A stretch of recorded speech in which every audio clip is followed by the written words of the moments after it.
It's worth it not to have Okay, folks, we're actually on record now, so let's get started. Here we are. Good morning. Hiya, folks. Morning, all. Morning, darlings. You know, last week we were looking at Tinkinswood burial chamber, and yes, we were looking at, and this is a really important point. So what we're going to do, we're going to go straight to the Google. I was looking at it last night. What my Tinkinswood stuff, yeah. Yeah, but I scrolled down. There was another man talking about it and that. Right. Okay. Fair enough. No, probably old school. Yeah, it was a few years old. But basically, what we've got, we're straight onto the Royal Commission on Ancient Historical Monuments site, and the tragedy of this monument is the way it's interpreted, and that hole at the back there. But basically, as you know, we still actually do ghost walks, and the chap that does ghost walks for us, a guy by the name of Jeff. I hadn't briefed him on what that was at the back because we don't really do it as part of the walk. So yeah. There's a few issues that I want to look at in regards to this, but if you can all bear with me and not talk about Tinkinswood a minute, I've just setting something up online a minute, so I would like to know if there's any brief news from Kathy. Tinkinswood and St. Nathan's. Right, is there any news from Kathy? Pardon? Is there any news from Kathy this week? No. No. Right. Okay. Is there what about you, Kate? Anything you'd like to say? No, I'm afraid not. Nothing. Boring, right. Huh? Well, it's not boring. It's life. I want somebody to say something because I got to use up a minute whilst I'm doing this. So. Oh, would anybody like to go to Heraklion with me? Yes. I will. Or Malaga for Holy Week. Yeah. When's that? March, I think. I think I'm on jury duty though. I don't think I can go. Oh. Maybe next year. So hang on, have you actually got tickets to go or what? No, it's just a dream. I really want to go to Malaga for Holy Week though. I've never seen. You know, when they all dress up and they carry those massive shrines through the streets. Yeah.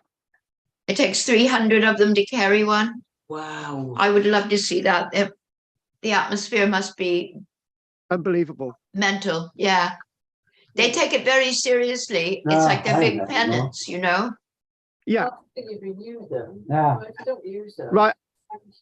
Oh, okay. So we are on it now. So I was just mentioning about Archaeology Cymru ghost walks that we actually do, and we've actually taken on one to do Tinkinswood, and there was about 15 of them on the weekend, which was great. And the person who actually does the ghost walks for us, he wasn't briefed on what that was at the back at Tinkinswood burial chamber. We actually discussed this last week, and there's a few things at Tinkinswood that I want to mention, and if everyone can sort of not talk over me at this minute, that would be really good.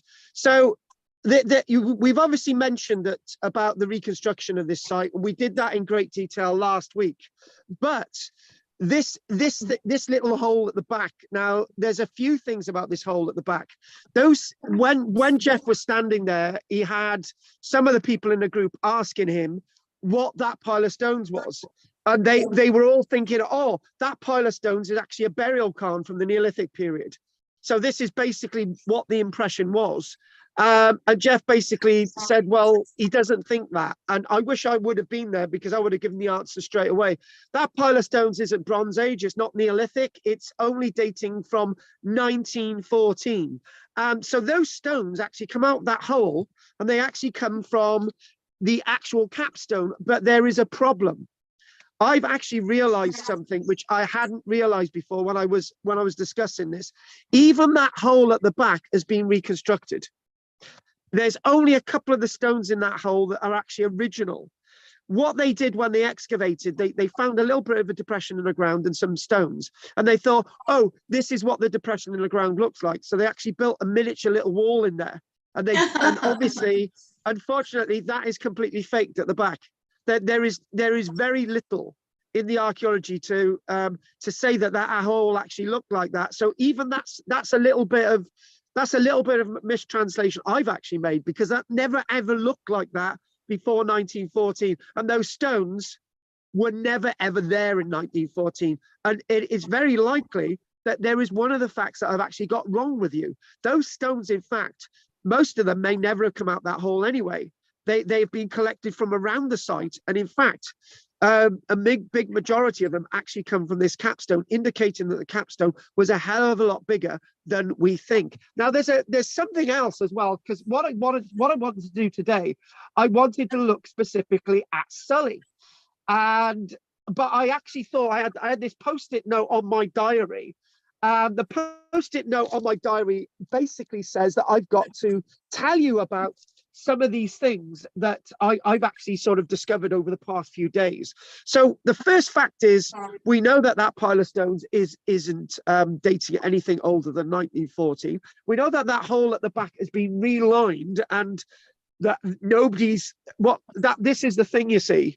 Dr. Ward, it was 1914, and he was up against the First World War, and it was maybe rushed.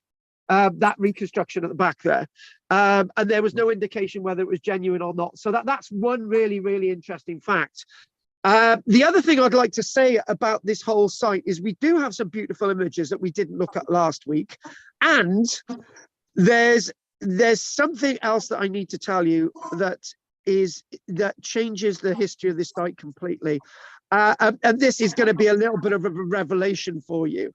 So I don't want to be looking at photographs of me. So what I need to do is get to these images. There's two other little facts that I need to tell you. And there we go. And the two facts are as follows. Originally, there was never a capstone on this chamber. Right. I will repeat that again. Originally, there was never a capstone on this chamber. And the reason why I'm saying that, it doesn't look anything like any chamber that I know of in the British Isles. What the descriptions are is that they're originally stones where. So if we look at this, the descriptions is that there was originally stones where that pillar is that actually clearly says 1914, and that's a reconstruction to support this capstone, right? But there was never ever any stones in this area. There was never any stones. There's no indication that there were stones within the side of this chamber. So that means that everything in front of you, all the forefront, all the stuff raised in the front, is artificial and has been postulated as an idea from Mr. Ward, Dr. Ward. So the other thing as well is what we do find is this site is very, very similar to Giant's Grave on the Gower. A Giant's Grave on the Gower never ever had a capstone on it, but they show there's a capstone on it, but people have realized that there was never a capstone on it. There's never ever any indication that this site on the Rhondda ever had on the Gower ever had a capstone on it at all in any way, shape or form. So this leads me to saying that this was probably open-sided with some upright stones, and then later on they put the capstone. They put the capstone on later.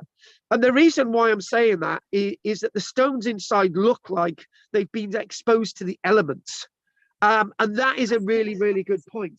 Lots of people describing this site basically. So if we try and get an image inside, and what we got to do, we've got to look at this plan quickly, and I'll just show you an image inside. So you can clearly see there that there's 1, 2, 3, 4 stones. Right, and it looks like a little cove, and you can clearly see in that there. Can you see that those little those sort of undulating lines, right? They indicate that there's no stones there. right? So on the reconstruction, there's stones there. The aerial view is showing stones. So that's all been artificial. That's all been added. These little stones on the right here, they're not really much to be seen. They're little stubs. So that's all been reconstructed. So we've got a wrong image of the site. So again, our history has been distorted and being mutated by the antiquarians and the archaeologists. And unfortunately, it's modern day and age, they show the reconstructions and they always get it wrong. So that there indicates that they think that there were stones there, but then I'm saying that there were never any stones there. That's a really good point. And obviously Ward reconstructed this curved area here, but there was never any indication that this was actually raised ever in the first place. So, you know, we got some real good revelations. And if I ever took you to the site, it would be very much deconstructing what we're actually seeing on the signs. And I'm saying this as somebody who's been involved in archaeology for a very, very long time. And it's very, very rare that I say what I'm saying is right. Like on this case, that's what I'm saying. So I'm trying to get an image of this looking inside, and I wish I could actually find one. I wish, there we go. Look at this now. That looks like it's been exposed to the elements. Right, that stone inside looks very similar to the outside. So that means if there's equal erosion on the inside as there is on the outside, that means that this stone inside was equally exposed to the outside elements. And in fact, this capstone's been added later. Somebody actually came on to me on the internet a few days ago. And when I say came on to me, they basically commented on the video that I put out about St. Lythans. A few years ago, we had a very generous grant from BAVO, which is Bridgend Voluntary Bavago, Bridgend Voluntary Services, and we had the Vale Voluntary Services organisations give us money in the pandemic of the sum of about £800. We bought some really good equipment, and that equipment itself. That equipment allowed us to buy some filming for St. Lythans. And we did a really nice couple of videos about St. Lythans. And I'm trying to get the lady's comment. So I need to put this actually in context. So if I look at her video online now quickly, I'm going to struggle to find this video. St. Lythans, St. Lythans, St. Lythans, St. Lythans, St. Lythans. Bless you. I'm just going to get ad lib what this woman said, because I can't find this image at this minute, otherwise we'll spend all day. She basically said that she feels that the stones that were shown in the video are far older in date than the archaeologists tell us, and I believe that's actually a fact. I believe that this burial chamber at St. Lythans is not St. Lythans, St. Nicholas, and the one at St. Lythans, but more so at St. Nicholas is far, far older than the archaeologists give the site credit for. Let's look at the really poor reconstruction. Look at that there. That is basically complete nonsense. That is Cadw's reconstruction of the site. Now, first things first, there's no evidence for these stones on the main chamber. Also, the little nick taken out the capstone, that was much bigger. Over in this little chamber up above there, there's no indications of those stones ever existing either. So that's really, really interesting. The other thing as well is there evidence to say that these stones were of that height? Is there any evidence to prove most of this? The answer is no. So the reconstruction is completely wrong. So if anyone's got anything to say about that, they may do so now. But what we're going to do now is go over to Sully. Anyone want to say anything about this before we crack on? Yes. It looks like they're trying to make it like New Grange. Which is New Grange is in Ireland. Fallacy. It's complete nonsense. Yeah. It's complete nonsense. And the other thing I was going to say, that I noticed that the tinkinswood and the whatever it is behind it, the sides with no stones, it's the same side. They're both facing the same way. So there's missing stones, and it's basically they could have had a thatch or timber roof. They could have been a little house. It could have been anything. Oh my God, that is revolutionary. Exactly. The problem is, when we look at these monuments, archaeologists have these set mindsets, and what it basically is. Yes. What it basically is, when you look at these sites, somebody says something and everybody believes, right? That's actually St. Lythans. That's for another day. We need to do that next week. But what I want to do now is I want to clearly go back over to the topic that I wanted to look at today, which was Sully. Now, Sully is a rather interesting site, and I've got some cracker images for us. I got some really nice images for us, and they are actually available in this really nice book, Annals of South Glamorgan by Marianne Robertson Spencer. Now, basically, this is the upgraded version, right? So last week, Marianne Robertson Spencer was writing from 1889 context. This is actually updated to the stuff that was actually found in 1899. So what I'd like to do, I'd like to go off this quickly, and I would like to quickly go on to looking at some images.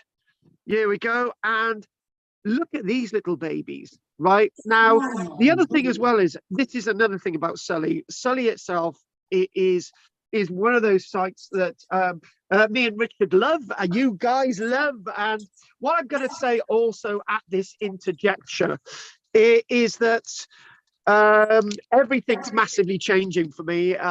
Again, it looks like that I've got some kind of acting job on the way. I've got an interview on the likes of Friday. So it might mean that I might have some time to come down and do walks occasionally, and that's probably where we're going to go. But those days are going to be dependent upon what I'm doing with the filming. But what I would love to do is take you around at St. Nicholas, Tinkinswood, and just have massive intercourse with the burial chamber at St. Nicholas. Get completely absorbed in it. Spend 2 hours. We're going to get Richard out there. The easy way for Richard is I'll get my bolt cutters. I will cut through the padlock on the gate. No, I'll get that ready. And Richard can go straight across the field to the chamber instead of going the route. So Richard will be able to see the site. Open access, babes. Open access, and that's the way we're going to do it. So the other place I'd like us to go to is Sully, and that's perfect for Richard as well, because you've got the ramp into the graveyard. Brilliant. So those are two sites that are going to be accessible. And there's a pub right there. What's that, lovely? And there's a pub right there. Yeah. Richard, right, yeah, because I'm being so nice to Richard. Richard can buy the drinks. We're not going to go to St. Lythans, because St. Lythans will be you're not going to be at St. Lythans will be closed probably when the permission is given for the solar panels. But St. Lythans, that's another thing. I don't want to talk about that now. It's lots of controversial stuff going on there. So Sully itself, I love these images, and Sully itself is a place that I used to do guided walks on a massive regular basis. I used to. The one place that we used to meet was actually the church, and that's what the church looked like in the 1700s. That's what the church looked like by about the 1830s, right? Very, very different. And what's different about it? It looks bloody old, and there is a reconstruction. So, massive changes. Even the tower is different from the tower as it looked in the 1700s. And what's this thing over on the left? That's actually part of the original castle. So, but this is a bit distorted, this image, because it's a right angle. So if you follow a line at the back of the church and you go all the way to the back, and then you have a right angle, so that tower looks as if it's alongside the church, but it's not. It's set back at a right angle. So that's a really interesting point to be looking at. And Sully itself, when you're at Sully, it's very difficult to describe what the landscape used to look like. Well, before, for example, there was, the changes with the church and the landscape.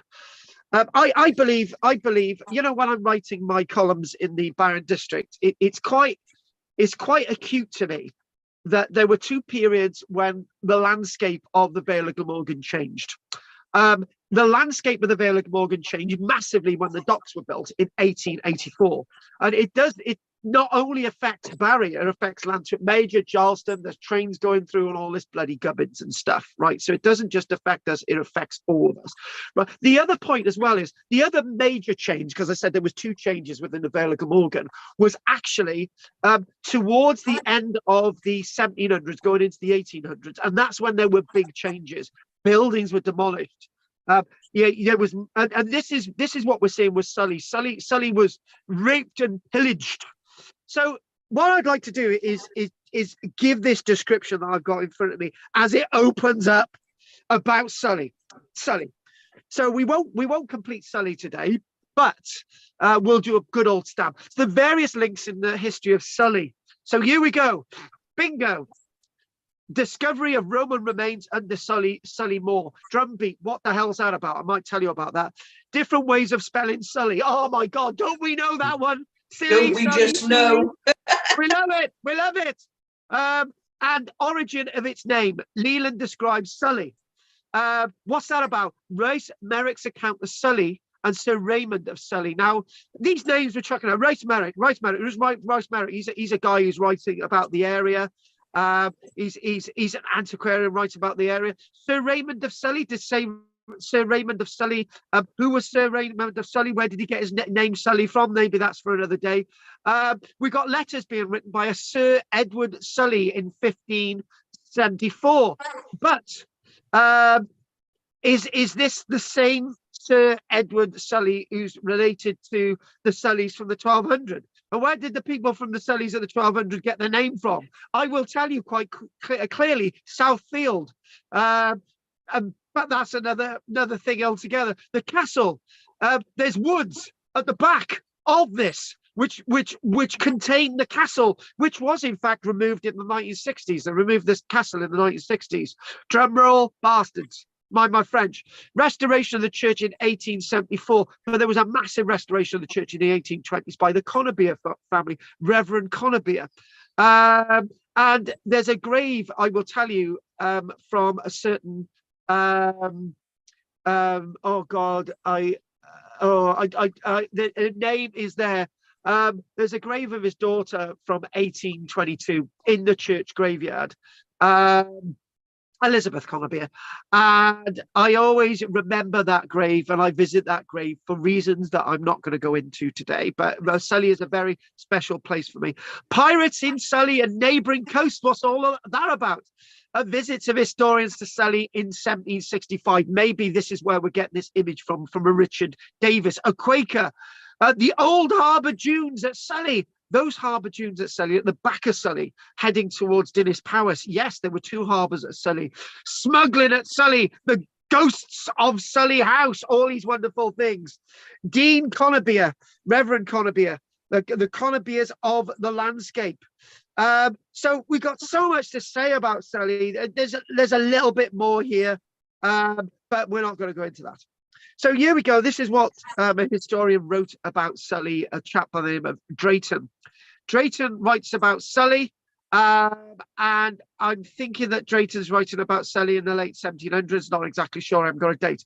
Here we go. Of all the inland isles, her sovereign 7 keeps that bathe their amorous breasts within her secret deeps. To love her Barry much, and silly though she seem, the flat home and the steep, as likewise esteem. This noblest British nymph yet likes her Lundy best, and 2 great Neptune's grace prefers before the rest. That's what he's saying about Sully. I've no bloody idea what that means, but that's life. So we got the 2 images, a bit of comparison. We've got 5 people online now. Somebody's asking, do you have any modern images looking at Sully? Maybe that's where we're going to go now. Right, good. Let's see if we got any modern images of Sully. Let's go with popular demand. And there we go. And what we need to do, we need to move away from this image. Let's get the cat among the pigeons. And there we are, looking at a nice map of modern Sully. But weirdly enough, massive changes within Sully. Huge, massive changes within Sully. But Is this the old or the new village? Right? Now that's the question. And you might be wrong or right with that. What image is this actually of? But this is old and new, Sully. So the way we're actually looking at this, if we can get the sort of angle, is quite a bit of a weird angle. So what we've actually got is, if we zoom in here, right, we've got what would be popularly referred to as that road going through it is the sort of south road, and what we then have is over here on the left hand side, we've got the rectory, and we've got the chemical works over this area. We've got the moors up the north here. We've got some houses along the side, and then you've got like a little triangular bit, and over it's actually, you can't actually see the church on you, but it's there. It is there because of the shadows. So basically directly above the word Sully, if we just go up, there's a little sort of triangular road, and on the right there is in fact Sully Church. So this itself, back in the day, this landscape about 1800, none of those houses on the right would have existed. The rectory on the left would have partially existed. Everything on the left where the chemical works is, that at high water would have been water. So this thing here where you've got the triangle was the old road. Very, very interesting. College or something. Yeah, it's a bit of a college now today. Exactly. Sully is a parish on the coast of Glamorgan, as we know. And this is another description of Sully. There's Sully, loads of descriptions of Sully. It's been well written about by the historians, but the history hasn't been treated as well as we would like it to be treated. So here we go. So what we might need to do is a nice, more pleasing image. Let's get a little bit more of a pleasing image. Let's type in the word Sully Church. Let's get a bit of the old Sully Church as it is now. And what we'll do, we'll go back to those other images in a short while. And whenever you type in Sully, there's that film that came out in 2016, right, called Sully, which is very distracting when you're looking at. Don't never type in Sully when you're looking at Sully Church, right? So here we go. I wonder if I can get my own image that was printed in the Barron district. Oh no, that image was actually taken by Richard, but never mind. So here we go. That's an image of the church as it looks now. Here we go. A description of Sully itself by Isaac Taylor. The hills, the valleys, and the rivers are in fact the only writing tablets on which unlettered nations have been established to inscribe their annals. The first links in the history of Sully are to be found on Sully Island, and they are those of an unlettered people. There are the hardy Norsemen, whose home was literally on the foaming wave, has left behind him a small camp, which has defied the wind and the wave for nigh upon 2,000 years. The next links in its history were found in October 1899. We're not going to tell you anything about 1899 for this minute. However, what we're going to do is we're going to mention a little bit of a dichotomy that we actually have. And the dichotomy is, when this writes Sully Island, are they referring to Sully Island, where Barry Island is today, which it was still Sully Island back in 1841? Was it not, Richard? Basically, there were two Sully Islands. No way. I remember him saying that. Yes, no. It was. I remember him saying that. Yeah, Richard Babes, when he was doing a little bit of research on Barry, whatever, the Barry parish. Basically, it turned out that Barry Island was actually belonging to the parish of Sully, not the parish of Barry. There were two Barry Islands. There was Little Island, which is Friars Point, and there was a little bit of water that used to go between where the Friars Point. Let's start again. Where the Fun Fair is, and then you got Nell's Point. Nell's Point was Sully Island, right? Friars Point was, in fact, Barry Island. So it makes things very confusing. Hello. Who the hell is that? Right. Hello. Right. Oh, that's my daughter Hannah. Oh my God! You should have had her on the screen. Screen. I could have taken her out on a big date. It's too late. Right. Sally, is she difficult to keep? Oh, I don't keep her. She's just visiting. Oh right, so she's not. All right then, I won't take her out on a date then. All right. Well, she's married. It'd be tricky. Oh no, I'm sure we can. I'm sure we can manage that, right? So what we're gonna do, right? We're going to grab an image offline, right? Because we're going to describe the next bit, right? This basically, right? This isn't the Sully hoard, but it may have been a similar site. The next links in its history were found in October 1899. These were not on the earth, but in it. And they were of, drumroll, they were in fact of Roman origin.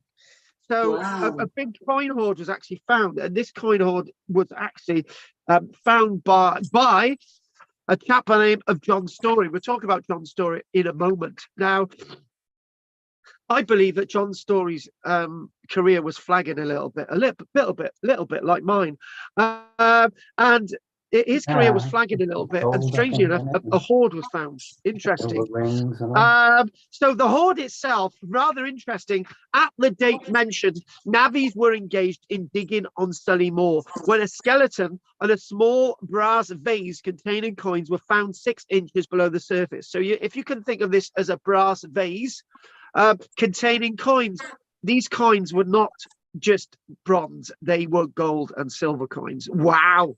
Wowee. And also wowee, Kate. Wow. Right, I think the date was 2006 or thereabouts. Since then we've got 2 other coin hoards that have been found just slightly north of the northern road that goes through Sully, near the moors. And the farmer doesn't like anyone trespassing on his land. He's chased me several times with a shotgun, but that's life. Navvies were engaged, not going to get married, Ruth, engaged as in working, in digging on Sully Moor. Now, the word navvies is usually referring to railway diggers, drainage diggers, and it makes me think that these navvies may not have actually been working where the description of where the description of John's story actually gives us, sort of closer towards the village. I think it was slightly somewhere else. Interestingly, the navvies not only finding this vase, finding the coins, as we mentioned, the skeletons, immediately there was a scramble on the part of the men for a share of the spoil. Pirates abroad! And each secured as many of the coins as he could lay his hands on. The vase went to pieces, each man taking what fragments he could find. So in other words, they smashed damn buggery out of the vase. It was not long before the story of this discovery got noised abroad. Noised, I've not come across that before. Noised abroad and reached the ears of the now late Mr. John Story. When you're reading this, right, it's really interesting. It says, got noised abroad and reached the ears of the late Mr. John Story. Well, that's no bloody good. If he's a late Mr. John Story, he's not going to hear the bloody thing. It's like that song by Monty Python. Decomposing composers, there's less of them every year. Ever heard that one? Anyway, carry on. No. So in other words, Mr. Story in 1899 was still alive. So Mr. John Story was still alive in 1899. That's how he actually managed to hear of it. Who was fortunate in being able to regain most of the coins. But one lot found its way to Liverpool and was never recovered. So when we're actually talking about these coins, we're talking about over 300 coins were actually found. So it's very, very likely that the coin hoard was much, much bigger. It could have been up to, we don't know, but there may have been 1,000 coins. So if you're thinking about, when we think about the way this is divvied up, if there was, we don't know how many men. So if you're talking about 5 individuals and they all had, I don't know, 200 coins each, you can work out that, you know, maybe one whole lot wasn't found and this went there and all the rest of it. We don't really know how many coins there were. Mr. Story's share of the find consisted of 4 gold aureus, 4 gold aurea, which really nice gold coins, 270 silver coins, 270 silver coins, some fragments, and 3 gold fingerings, and a statue of Lloyd George, amazingly enough. The largest coin believed to have been found was a golden aureus of Diocletian, of about the year AD 300. This is when he was carrying witches and Christians like me and Ruth at the Colosseum. And then eventually he stopped killing Christians. But AD 300, this was around the time, a gold coin of Emperor Diocletian. And this is when gold itself meant something. Gold was gold. Oh, top of the world, yes, sir. Sorry, I'm in a pirate mood. And judging from the condition of the vase, it must have been buried about that time. So in other words, unfortunately, the vase, this brass vase, the brass, to find the brass vase, it was smashed by the navvies. So it'd be kind to smash a brass vessel, wouldn't it? Yeah. It Well, would, it must have been a quite a bang. The thing is, brass would have been quite valuable back then as well. So yeah. I don't know. They must have been Barry boys, obviously. The 3 rings found with the coins differed from each other in every respect, and each had interesting features of its own. Can I just mention something about rings? One of my first experiences of archaeology, as it was when they were working at Atlantic Trade Estate, and the archaeologist Peter Wardle, he basically said, we've just found a body on each of its in each of its digits there's gold rings, right? So there was a body found with 10 gold rings. Wow. They disappeared. But these three rings didn't disappear. The first is described as being massively octagonal on the exterior and oval on the inside, and the stone beside being oval in shape. So what we need to do as we're talking, we need to find a few gold Roman rings. Yes, so I think that's what he means. Rings. Shut up, Ruth. Look what's round inside. Yeah. Gold rings. Let's get some Roman gold rings. We're not going to get the. So here we go. Oh, look at them. What we're going to do? Which ones are we? Oh, there we go. Collection of gold rings. So you did right. So and the thing is, on the exterior and the oval on the inside, the stone, besides being oval in shape, was sparkling in nature and was at once identified as a sapphirus of Pliny, but in the present day known as lapis lazuli. So in other words, lapis lazuli are blue. There's a Theophrastus attributes this sparkling appearance to atoms of gold, but these are not known to be due to the presence of iron pyrites in the stone. Pliny gives a most poetical description of these stones. On the left. So Pliny, back in the day. Just outside, it's quite dark in there. What? He's gone toilet. What's going on? In the blue sapphire shine, in the blue sapphire shines golden sparks. It is like a serene sky, adorned with stars on account of its golden points. Notwithstanding the weathering of 600 years, these sparkling atoms were still to be seen as fresh as ever in the stone. So, a cock in a fighting attitude was deeply cut on the entablature of the second stone. The entablature itself is the setting, as we've got with some of these rings. A good deal of interest centers on the condition of the cock. His tail is not trimmed as in the case nowadays, and he is presented as still wearing his comb, although his wattle has been removed, thus showing the difference between ancient and modern usage in this now prescribed sport. The third ring consists of a cameo set in gold, and was smaller and lighter in design than either of the others. You could think that there's a collection like this, couldn't you? The cameo is set on a very highly raised entablature, surrounded with a sort of glory in golden scalopus. The head of Medusa is cut in relief on a pale blue stone of the kind known as sapphirinic chalcedony, but called by Pliny as Zerizura, a stone which he says was brought from Persia. Oh my God, this is hard work. Among the coins which Mr. Story observed, proved to be one of the richest finds such ever found in South Wales was some gold ori and several silver denarii. And this is the point. Now, when we're talking about 270 silver coins, actually, you've got lots of brass coins as well. And nobody ever knows how many coins were ever found in this huge coin hoard. So if we actually go back to the image again, and a partridge in a pear tree. Here we go. Let's. Do you know what we need to do? Is another decent image of Sully. I don't like this one. This is the one I set up. So Sully Village. What we'll do? We'll have an aerial view if we can actually find one. A better aerial view than that. Aerial view as we go. Did you enjoy using the toilet? Yeah, thank you. It was a very nice bathroom. Can I just talk about toilets a minute, right?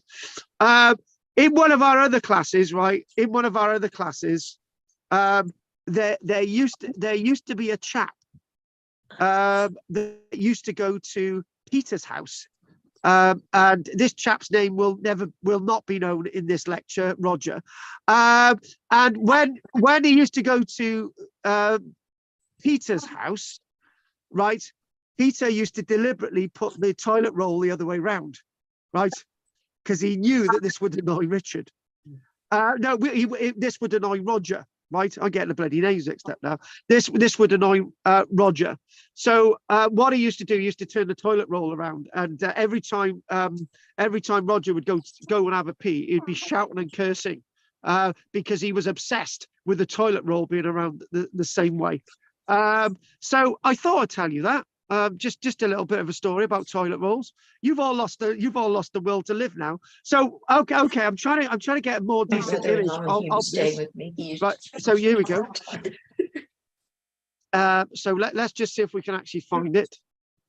Okay. Le village de Sully.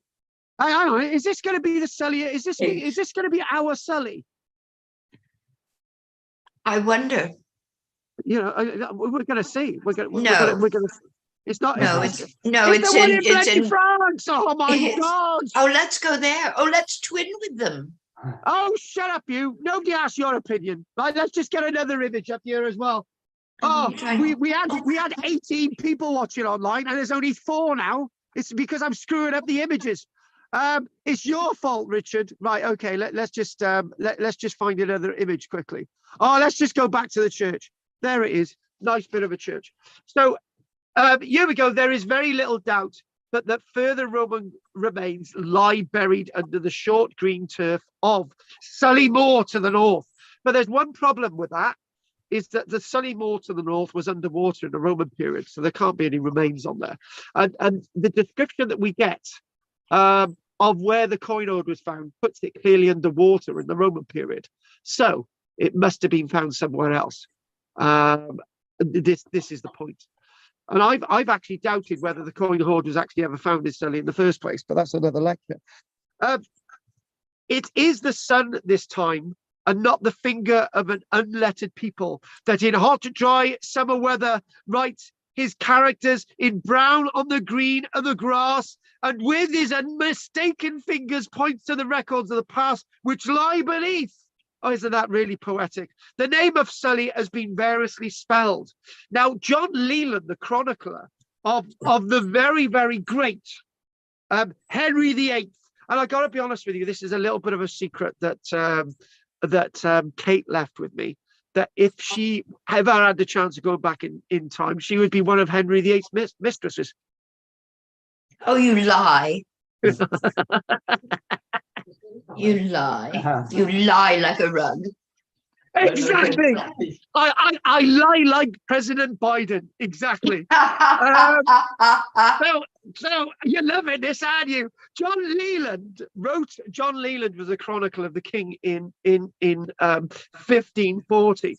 He says a mile and a half above it, he's talking about Penarth, is Skilly, a Pratty Havenut, and as a place for ships.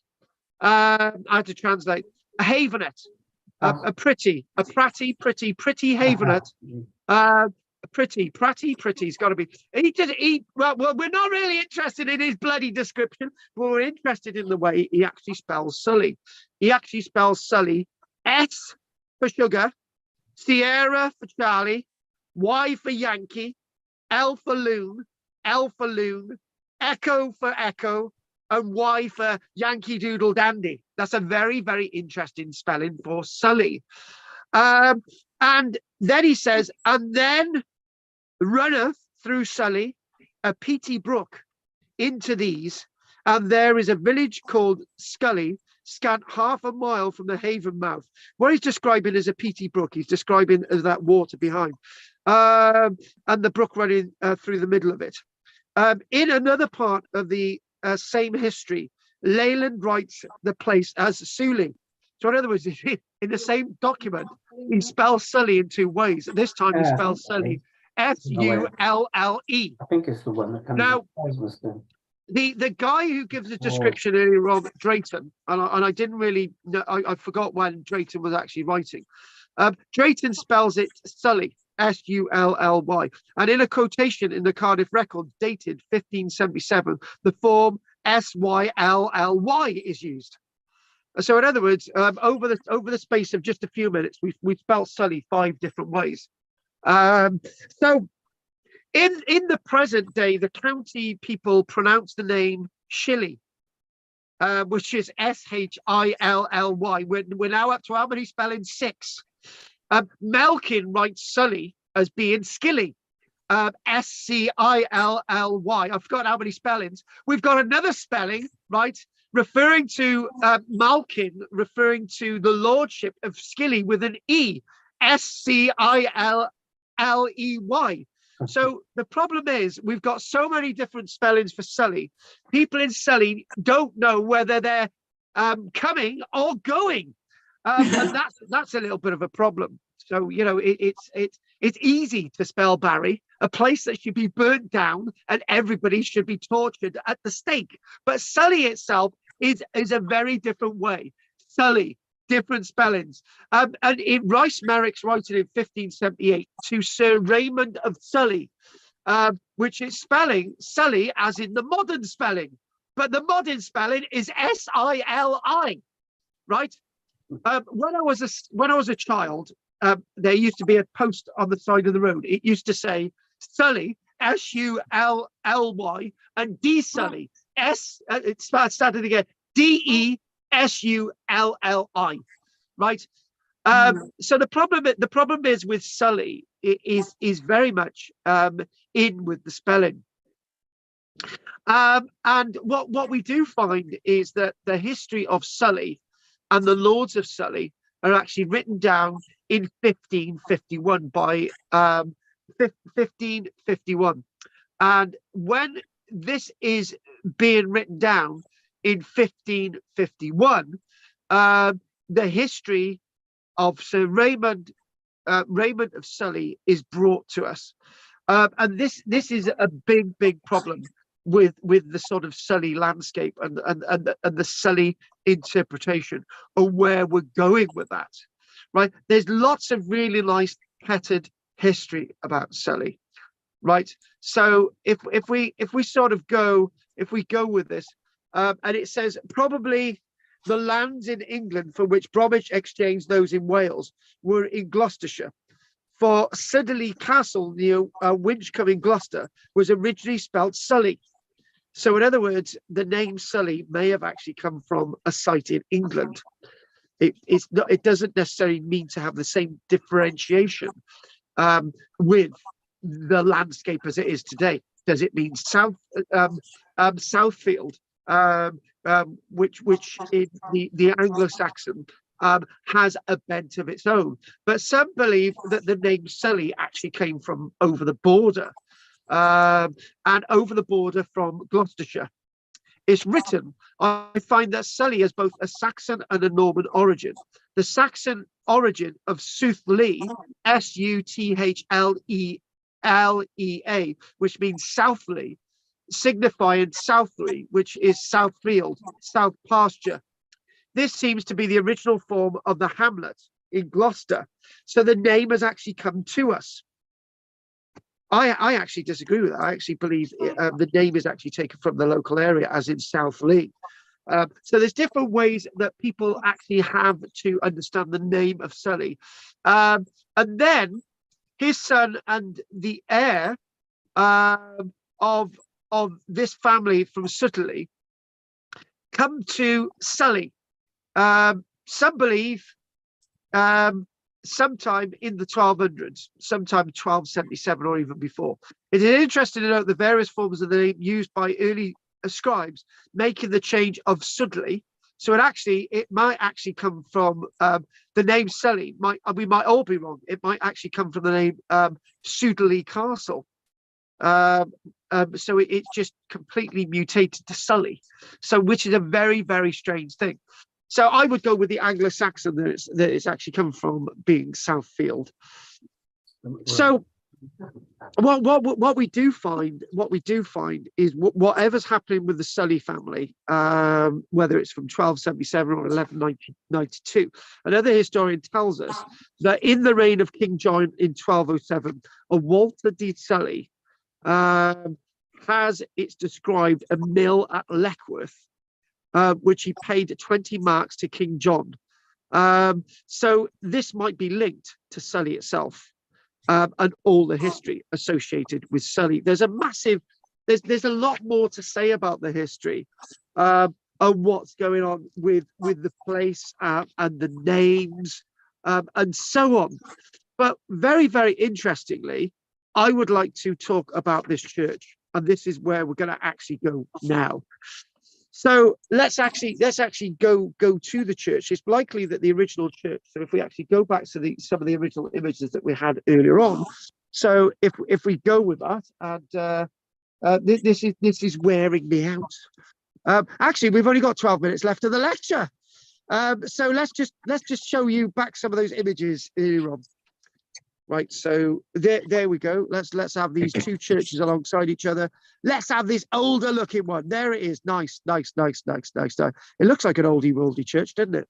The front part of the nave there, we know, had subsidence. That's why it sort of that part of the nave was made further out south. So this is the front of the church is the long length there that you're looking at from basically you're looking at from the south, and the tower is in the west. I think that's right. Hang on, let me get my orientation. Yes, the west. Yeah, it is right. Yeah, the tower's in the west, so I have to get my orientation there. So what we've got is that a little bit of a description. So the original church is probably very likely to be dated back to at least 1200s or even before. So it's basically saying a certain Reverend Frank Wood, he the vicar of Sully for some years, believes that Sully Church was a small Norman chapel built by Sir Reginald de Sully for himself and his retainers, with a nave and a small chancel arch leading to an apse. The arch probably like those of Merthyr, Devon, Caxton and Wenvo. So this was very similar in form. There's a lot of links between this church and Wenvo, actually. In the 1200s, the apse, so the apse is between the nave and the chancel. So when you went into the church, when you went in through that little door there, as you go down the aisle, directly in front of you, you've got the arch, and that leads from the nave into the chancel, and it's describing all these changes. In the 1400s, an aisle was added to accommodate more altars. Amongst these, most likely an altar for private masses for the souls of the deceased owners of the manor. The erection of the perpendicular window at the east end, so it's the opposing end from this, because this is the west end, was probably intended to give additional light in order perhaps that the intended congregation might more easily see the elevation of the host. So in other words, the person giving the offering would be seen in natural light. This was not an unusual alteration to the village churches. The church does not seem to have undergone any further alterations until the beginning of the 1700s. And then by the 1800s, there's a massive bent of a change. On one of the stones of the tower, the date of 1701 is cut, which I'm sure you saw, at which date it was rebuilt for bells. The bells, the bells! The registers at the church began to be kept regularly in 1727. So what we've got Dean Conabeer, being the rector in the 1820s, in 1833 made massive changes to the church. And this itself, for me, changed the church revolutionary, but it didn't change the church massively. And what do I mean by that? Let's just try and work that out. You need to be at the church with me for me to describe that. But what we're going to do, what it is, if you look there, the tower, the nave, if you look down, the nave is extended. So what they basically did, it's basically said that they moved the stonework out and used some of the windows within the stonework, the original windows that had existed before 1833, now on the south nave. So the stonework wasn't demolished and destroyed; it was reused, which is good. It goes to tell me that even though the living of Reverend Dean Conabeer was enough to keep him there, because he was in the bloody rectory after all, there wasn't enough money to do the substantial rebuild work that he required. So they had to reuse the original stones that actually existed at the church. And interesting enough, you know the preaching cross, which is basically where that tree is. The preaching cross itself is actually built out of gravestones and other stone, some of the stones that were actually constructed from this wall. So that's where that's what's happening with the preaching cross. So the south aisle was demolished but reused, and the small old Norman chancel arch was taken down, and the present one erected, and the chancel lengthened. Well, that causes us a bit of a problem. And why that causes a bit of a problem? It means that with extending the church in an easterly direction, you come in direct contact with the original castle wall, and at which point you're talking about the castle wall having to be demolished to be used in the construction of this church. So again, this is what I was saying, massive revolutionary changes occurring to the landscape in the 1800s. And I'm so pleased we've got 5 people online as well. Anyone online want to ask some questions, because we'll be coming up to the end soon. The architect who restored the church at this time came across the foundations of the original east wall. Woo! An earlier church. Spooky. Woo! In 1848, the Reverend Chancellor Woods, that's a great name, Chancellor. Can you imagine if he'd become Chancellor of the Exchequer? It'd be, hello, Chancellor. Became the rector, exactly, rector of Sully. He had the chancel restored to its original dimensions and repaired the choir. So in other words, what's happening here is the church is moving back and forth. So in other words, it moved forward and it moved back again. What a bloody palaver, right? I think it was to do with subsidence. So basically, you can think about the movers and the groovers of the church. So the 5 bells of the church were also repaired and rehung in the tower. Mrs. Woods herself, with ceaseless exertions, collected the money for this purpose. She basically said, well, my husband is the reverend, and if you buggers don't give me any money, right, I will show you my naked flesh. And they just gave them everything that they had, right? Yeah, exactly. Oh God, yeah, exactly. At which point, she should have had 26 children, so she must have been a bit of a state. In 1874, no, she didn't. She only had 18. In 1874, the church underwent thorough restoration. More restoration. What's happening with this bloody church? It's moving back and forth like I don't know. It's all over the place. So the church itself is moving and grooving again.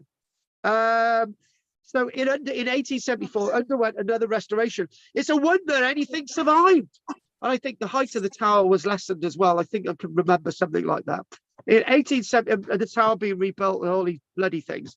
So In 1874, the church underwent thorough restoration, and a 3-deck pulpit and old high pews were removed, and a new wooden altar, benches, a new statue of Lloyd George, pulpit, and font put in, and the latter the gift of Mrs. Deakins, a daughter of Mr. Evans of Sully House. Ah, the Sully House. The Reverend Edgerton Daniel renovated the pointed arch over the nave at almost entirely his own expense. Oh, what a very godly man. Mr. Daniel, Reverend Daniel, thank you very much, also had the path from the road to the church gradually raised, thus doing away with the steps which lead into the churchyard from the road, and a slightly winding path between these and the church door, a more convenient mode of approach, doubtless for funerals and infirm or crippled people. But the old path was a very picturesque element in the aspect of the church. So, you know, we've got massive changes going on with the church. And, you know, this is the one thing about the church. It's a massive draw for the community today. You know, it's huge. It's huge. There's a lot more to be said about this sort of long history of the church. But what we would say is this: the Cardiff records provide the next link in the history of the Sully Church. Among the South Wales chantry certificates dating to 1548, I found the following entries of the parish of Sully. There is within the said parish an orchard and 1 acre of meadow called Mary's Meadow, given to find light before Our Lady there. So Mary's Meadow. The veil thereof, as it may appear, by a rental amount to the sum of 11 pence. This was confiscated to the crown. So in other words, what's happening? Confiscations. Yes. So what's happening? We're talking about the time when we got the dissolution of the monasteries. So bits of the land. Were confiscated and given to the king. So this is why later on the sort of estate sort of falls under the eyes of the Stradlin family of Saint Donuts. So what we've got, I'd like to finish with this. I'd like to finish with this last thing, and sort of in some respects sort of bring you to another aspect finally, and that will be it. So if we can have, here we go. Let's have Sully Island. But in many ways, we're not talking about a reference to Sully Island. We're talking to, this was the port of Swanbridge. The port of Sully was directly south and north of the existing Sully as it is today. And finally, the record of Sully port was made in June 29th, 1739. Had to do with its trade, a very important matter, particularly as certain harbour Jews went to the rector of Sully, making a substantial addition to his income. The record runs thus: desire directions as to whether the embargo necessitates stopping passage boats that carry cattle and oinks from Sully to Uphill, Higgs. The stoppage of these has already been of great detriment to 2 fairs in the neighbourhood by preventing English drovers from coming over, on which the sale of cattle in this county greatly depends. And on that note,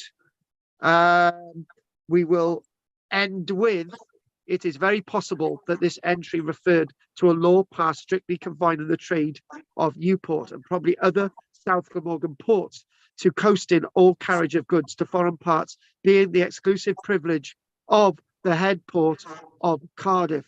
Sully was a port in those days and had quite a trade in cattle and pigs from Ireland. These were landed on the beach and taken hence to a paddock belonging to an old inn called the Pot Inn, which was a regular smuggler's resort.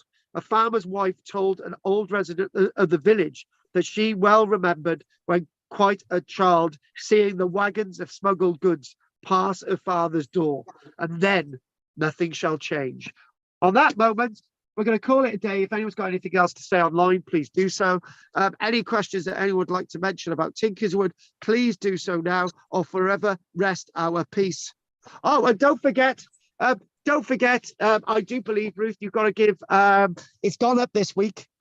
You've got to give Kate £6 and a penny.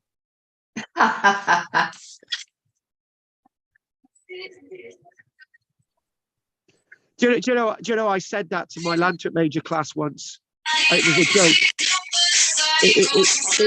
It was a joke. I said that the class was £5 and a penny, right? So two of them brought me in £5 and a penny in pennies. So I never did that as a joke again. Right. So next week we'll be doing more of the same, but obviously that's life. So are there any questions from Kate? So annoying. I did have one, but I can't remember it. I was looking at my notes to see if there was anything there. No, Okay, I know there was something, but I can't remember. Oh well. Right. Okay. What about Kathy? Hopefully we'll have a sister along next week. One of her studying sisters, Kathy. Yeah. Did you say that Sully Church was built on the site of Sully Manor, or were they next door to each other? The manor was next door. Manor was next door to the church. The manor was the site of the castle, which was in Rookery Road, directly beyond the church. Oh, okay. Cheers.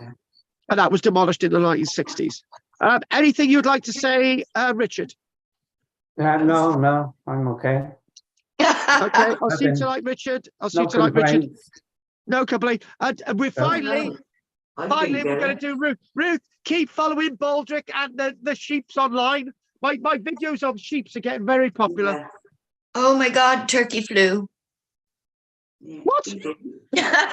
Just winding you up. That's anything you want to say, Ruth? Pfizer's next project. Turkey flu. Yeah. I'll get rid of all the poultry. I'm on the phone. I'm on the phone. You're dismissed, I think. I'll phone you back, Andrew. Oh, Andrew, eh? Yeah. Say bye to Andrew. I know what I was going to say. Hey, ta-ra, Andrew. Go on, Kate. I remembered. I remembered what I was going to ask. I'll catch you later. Anybody knows what happened to the old font from Sully Church? The old font from Sully Church when they put a new one in there in the late 19th century. It was probably buried in the church graveyard somewhere, or used and reused as a gravestone of some description. Difficult to say. Well, that's an interesting thought. Or ended up in someone's garden. Or yeah, maybe so. Maybe so. We don't know. I would have tried to put it in my garden. Yeah, I know you would have. Right, Ruth, anything you'd like to say, darling? Not a lot. I'm a year older now. What? Since we started? No, and you're still a virgin. I know. And this weekend I'm going out to the rugby, so I'll be drunk again. Oh yeah, well, you got your choice of man, haven't you? Right. What? Anyway, any other questions before? Cheers! Thank you, Professor. All right, hey, are we going to have a raffle today? Quickly. What are we raffling? Have I got to find a prize? We didn't have a raffle last week, and it was supposed to be tickets for the walk. Oh right, I accidentally forgot that. Anyway, it was fully booked. We wouldn't be able to do it. So basically, what we've got now, we're going to do a raffle. Ruth is 1, Kathy is 2, Richard is 3 and 4, and Kate is 5. Oh, by the way, Kathy wants your address to drop the prizes off. Right, here we go. We're going to do the raffle. We're going to press the generator button. And the button comes up as 2. It's Kathy's won the raffle prize. Yay! And what's the prize? I can't find a penny, so we can't have it. And also the raffle. Pauline wants that calendar from that singer. What's he called again? Daniel O'Donnell. Yeah, Pauline's looking for a Daniel O'Donnell calendar. She's really looking forward to it. I need to know where to drop it off, darling. What's your address? Well, you can't give it out online just in case. Yeah. Anyway. Right. Okay. If anyone got any other questions before we finish? No. Good luck Friday. Break a Oh, leg. yeah. I mean. Break a leg. Oh, thank you very, very much. I will definitely give it my best shot. And Next week. so, all right then, Richard. I'll see you tonight. If not, I will see the girls and maybe Monsoir tonight as well. So, Ruth, Kate, Maybe so, Kathy, everybody Richard, I best. will see you tonight. Oh, Bye-bye, tomorrow, darling. next week. Bye. Next Wednesday, Everyone. 11:30. Take care. Mwah. So long. Bye, bye. So long. Bye. So long. Bye, bye, bye, bye, bye, bye, bye, bye. And I got a present for you. Oh, A what's little that? bit of that perfume. Well, apart food. Anyway, everybody, thanks for watching How on to do that? YouTube. That's just the And bottle, don't and forget that's to the like rest and of my subscribe. I'm going to quickly look bottle, so I at thought I'd the bring chat it for box. Kate, because Nothing closed in the chat box. that's just So enough for you to. everybody thanking, and don't forget to join my channel, which is £1.99 a month, and we do this every Wednesday at 11:30, and actually a bit of a mix tonight today. Take care. Bye. Bye. Bye. Bye. Tra, tra, tra, tra, tra.